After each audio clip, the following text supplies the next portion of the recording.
આગ્રાના police commissioner દીપક કુમારે દાવો કર્યો છે કે પાકિસ્તાનના બીજા અનેક કનેક્શન સામે આવ્યા છે. આરોપીઓ સાથેની પૂછપરછમાં રોજે રોજ નવી માહિતી મળી રહી છે. પોલીસ તપાસમાં બહાર આવ્યું છે કે ફિલિપાઇન્સની એક સ્વૈચ્છિક સંસ્થા કાંડમાં સીધી રીતે સંડોવાયેલી છે. આ સંસ્થા ઓનલાઈન ક્રાઉડ ફંડિંગ પ્લેટફોર્મ ગો ફંડ મીનો દુરુપયોગ કરી રહી હતી. આ સંસ્થા આ પ્લેટફોર્મનો ઉપયોગ કરીને ધર્મ પરિવર્તન કરી રહેલી ગેંગને ફંડ મોકલતી હતી.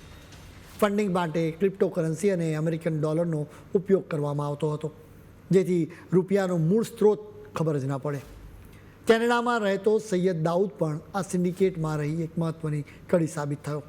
તે આ ગેંગને આર્થિક રીતે મદદ કરતો હતો. દાઉદ મૂળે મધ્યપ્રદેશના ગાંધીનગરનો છે.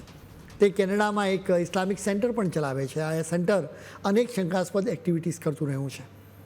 એ સિવાય ઇંગ્લેન્ડમાંથી પણ વ્હાઇટ ડોનેશનના નામે આ ગેંગને ફંડ મોકલવામાં આવતું હતું.